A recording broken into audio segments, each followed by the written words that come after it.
আসসালামু আলাইকুম। আশা করছি যে যেখানে আছেন ভালোই আছেন। আমিও ভালো আছি। আজকে আমি আপনাদেরকে খুব মজার একটা ভর্তা করে দেখাবো। এটা হচ্ছে বিফ ভর্তা। আপনারা চাইলে এভাবে চিকেন বা মাটনও ভর্তা করতে পারেন। সেম প্রসেসিং এ। বিফ ভর্তাটা ভালো লাগলে অবশ্যই লাইক দিবেন। লাইক দিতে ভুলবেন না। যারা চ্যানেলটা সাবস্ক্রাইব করেছেন তাদেরকে তো অসংখ্য ধন্যবাদ। আর যারা চ্যানেলটা সাবস্ক্রাইব করেননি প্লিজ চ্যানেলটা সাবস্ক্রাইব করেন। আপনাদের একটা সাবস্ক্রাইব আমার জন্য অনেক মূল্যবান। আর অবশ্যই ফেসবুক থেকে দেখলে পেজটি ফলো করে রাখবেন। তাহলে চলুন মূল রান্নায় চলে যাই।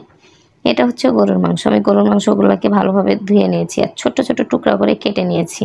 দিয়ে দিলাম প্রেসার কুকারে। দিয়ে দিচ্ছি মরিচের গুঁড়া হাফ চামচ, হলুদ গুঁড়া হাফ চামচ, ধনিয়া গুঁড়া হাফ চামচের কম, জিরা গুঁড়া হাফ চামচ আর গরম মশলা গুঁড়া সামান্য, লবণ দিলাম স্বাদ মতো, আদা রসুন বাটা দিলাম হাফ চামচের একটু বেশি, পেঁয়াজ কুচি আমি এখানে একটা করে নিয়েছি। এখন মশলাগুলোকে ভালোভাবে হাত দিয়ে মাখিয়ে নিব যেন প্রতিটা মাংসের সাথে লেগে যায়। এখন হাতটাকে ধুয়ে পানি দিয়ে দিলাম। প্রেসার কুকারটাকে এভাবে ঝাঁকিয়ে নিলাম যেন প্রতিটা মাংসর সাথে মশলাগুলো লেগে যায়। এখন ঢাকনা দিয়ে ঢেকে চুলার উপর দিয়ে দিচ্ছি। 5টা সিটি আমি দিয়ে নিব। আমার 5টা সিটি দেওয়া হয়ে গেছে। যখন সিটিটা বসে গেছে তখন মুখ খুলে দেখাচ্ছি। দেখেন আমার মাংসটা কিন্তু সিদ্ধ হয়ে গেছে আর কতটা পানি বের হয়েছে। দেখেন আমার মাংসটা খুব সুন্দর সিদ্ধ হয়ে গেছে। আমি একটু ভেঙে দেখাচ্ছি। আমি এখন মাংসটাকে বাগারে দেব। চুলার উপর একটা ফ্রাই প্যান দিয়ে দিয়েছি। দিয়ে দিলাম সরিষার তেল। আর অবশ্যই সরিষার তেল দিয়ে ভর্তাটা করবেন। আমি এখন দিয়ে দিচ্ছি 2টা পেঁয়াজ কুচি আর রসুন ফল দিলাম 8টা।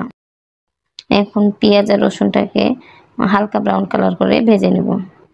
আমার হালকা ব্রাউন করে ভাজা হয়ে গেছে। দিয়ে দিচ্ছি 2টা লবঙ্গ, 2 টুকরা দারচিনি, 2টা এলাচ, সাদা এলাচ আর একটা কালো এলাচ। এখন মশলার সাথে ভালোভাবে ভেজে নিয়ে দিয়ে দিচ্ছি আবার হাফ চামচের কম আদা রসুন বাটা। আদা রসুন বাটার গন্ধটা যখন চলে গেছে তখন দিয়ে দিলাম মাংসটা। আপনার পরে যদি আদা রসুন দেন এভাবে তাহলে কিন্তু মাংসের স্বাদটা আরো অতুলনীয় বাড়িয়ে দেয়। বিফ ভর্তাটা খেতে অনেক টেস্ট হয়। 5 মিনিট পর ঢাকনাটা উঠিয়ে নেড়ে দিচ্ছি। আর কালারটা কি সুন্দর এসেছে দেখতেই পাচ্ছেন। আবারও ঢাকনা দিয়ে ঢেকে দিলাম। 2 মিনিট পর ঢাকনাটা উঠিয়ে আবারও ভালোভাবে নেড়ে দিচ্ছি। আর এটা হচ্ছে শিলপাটা। আমি এখন মাংসগুলোকে গরম গরম শিলপাটাতে বেটে নেব।